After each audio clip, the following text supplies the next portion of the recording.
जरा देर के लिए मान लीजिए कि आपके पास एक कॉल आया है और उस कॉल पर आपका बेटा आपसे कह रहा है कि मुझसे गलती हो गई पापा, मैंने किसी का रेप कर दिया है और पुलिस मुझे पकड़कर थाने ले आई है। और उसके तुरंत बाद कोई पुलिस इंस्पेक्टर फोन छीनते हुए आपसे मामला रफा दफा करने के लिए कुछ लाख रुपए की मांग करे तो आप क्या करेंगे? सोचिए और कमेंट बॉक्स में मुझे बताइए। लेकिन आप में से ज्यादातर लोग हड़बड़ाहट में अपने बेटे को बचाने के लिए जो करेंगे वही किया गाजियाबाद के राजनगर में रहने वाले कारोबारी ने। 6 मार्च को कारोबारी के फोन पर एक व्हाट्सएप कॉल आता है जिसमें एक पुलिस ऑफिसर की डीपी लगी हुई थी। उन्होंने फोन उठाया, उधर से आवाज आती है, हेलो, मैं दिल्ली पुलिस का अफसर बोल रहा हूँ, आपका बेटा एक रेप केस में पकड़ा गया। अभी हमने उसके खिलाफ कोई केस दर्ज नहीं किया। अगर हम केस दर्ज करेंगे तो कम से कम 20 साल की सजा होगी। अगर चाहते हो कि मामला ना दर्ज किया जाए तो पैसा देना पड़ेगा। इतना कहने के बाद उसने कहा कि लो अपने बेटे से बात करो। बेटे ने फोन पर कारोबारी से कहा, पापा मुझे बचा लो, इंस्पेक्टर साहब जो कह रहे हैं उसे मान लो। और इसके बाद वो फूट फूट कर रोने लगा। इसके बाद क्या, उस व्यक्ति ने फोन पर कहा कि अपने बेटे को बचाना चाहते हो तो 20 लाख रुपए देने पड़ेंगे। कारोबारी व्यक्ति परेशान हो गया। पहले तो उसने कहा कि हमारे पास इतना पैसा नहीं है, लेकिन बाद में कारोबारी और उस व्यक्ति के बीच पैसों को लेकर मोलभाव शुरू हुआ।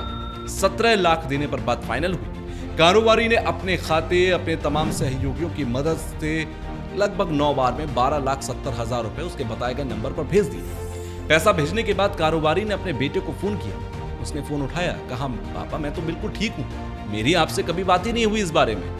कारोबारी को पता लग गया कि उसके साथ ठगी हुई है। तुरंत साइबर थाना पहुंचे और केस दर्ज करवाया गया। पुलिस ने मामला दर्ज किया और जांच में जुट गई। लेकिन अब पछतावे क्या होते हैं जब चिड़िया चुग गई खेत।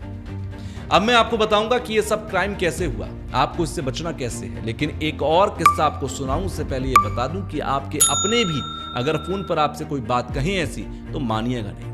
एक और घटना घटी, सुनिए क्या हुआ। राकेश पाराशर के साथ, जो कि कासगंज जिले के अमापुर से आरएसएस के नगर संघ चालक है। उनका बेटा है विशाल, जो कि नोएडा में रहकर पढ़ाई करता है। फरवरी के महीने में उनके पास एक ऐसा ही कॉल आया और कहा कि तुम्हारा बेटा हमारे कब्जे में है, उसका फोन भी हमारे पास है, उसे फोन किया तो बेटे को मार देंगे। ये फोन भी व्हाट्सएप के जरिए ही आया था। बेटे की रोने की आवाज तक सुनाई दे रही थी।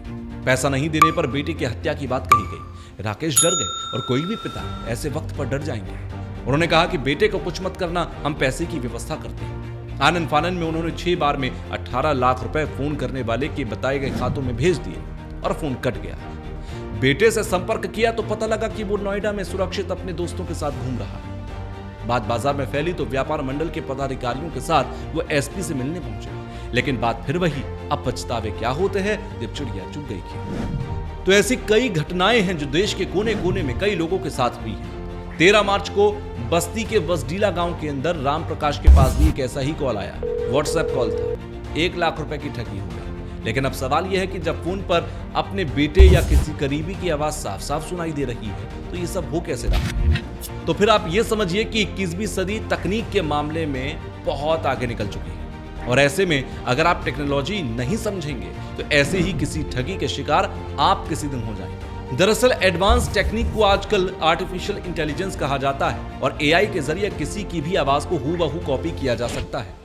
अब बोलेगा कोई भी, लेकिन सुनने वाले को वही आवाज सुनाई देगी जिसकी आवाज को पहले से ही कॉपी कर लिया गया। ये इतनी एक्यूरेट क्लोनिंग होती है कि बोल चाल के लहजे तक को कोई कॉपी कर सकता है। किसी की आवाज का कुछ सेकंड्स का सैंपल भी अगर मिल गया तो पूरी आवाज को क्लोन कर लिया जाता है। बाकी हम लोग किसी कंपनी की मार्केटिंग कॉल या रॉन्ग नंबर वाले कॉल्स पर अपने रोज के 5-10 मिनट तो खर्च कर ही देते हैं। तो सोचिए खतरा कितना बड़ा है, क्योंकि आवाज का 90% तक हूबहू कॉपी हो सकता है। तो ऐसे में शक होना बहुत मुश्किल होता है। यहां तक इतना तो आप समझ गए होंगे कि बेटे की आवाज को कैसे सुनाया गया, लेकिन बेटे और परिवार से जुड़ी जानकारियां आखिर फ्रॉड करने वाले लोगों के हाथ कैसे लगी? आखिर उन्हें यह कैसे पता लगा होगा कि उनका बेटा नोएडा में रहता है? तो यह जान लीजिए कि आपके पास कॉल आने से पहले ये क्रिमिनल्स आपके सभी सोशल मीडिया अकाउंट्स को पूरी तरह खंगाल चुके होते हैं। कई दिनों तक आपकी रेकी करते हैं और उसके बाद सही मौका देखकर ये आपको कॉल करते हैं।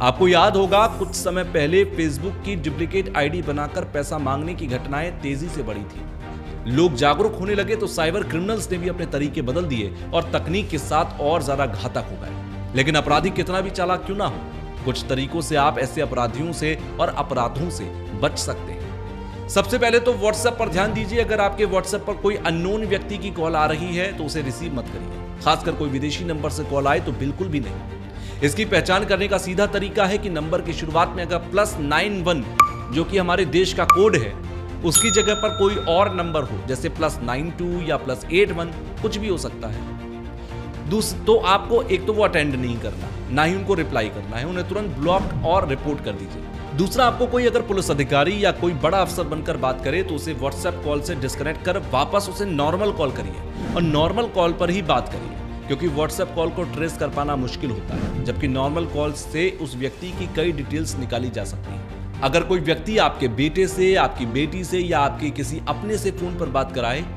और वो आपको रटी रटाई भाषा में जवाब दे, तो उनसे कोई ऐसा सवाल पूछिए जिसके बारे में बहुत कम लोग जानते हैं। इससे आपको यह पता लग जाएगा कि कॉल की दूसरी तरफ सच में आपका बेटा या बेटी है या कोई फर्जी आवाज। साथ ही तुरंत उस बेटे या बेटी या उस करीबी को कॉल करके उसकी खैरियत कंफर्म कर लीजिए। और सबसे जरूरी, ऐसे समय में घबराना बिल्कुल नहीं है। शांत रहिए, धैर्य से सोचिए, समझिए और फिर कोई जवाब दीजिए। अगर जरा भी शक हो तो तुरंत किसी दूसरे नंबर से पुलिस को इसकी सूचना दीजिए और इन तरीकों को गांठ बांधकर अपने पास रख लीजिए, क्योंकि नहीं पता इस वक्त ये ठग जब हम ये वीडियो देख रहे हैं किसके खिलाफ साजिश रच रही है। शायद उनमें से आप भी हो सकते हैं और मैं भी।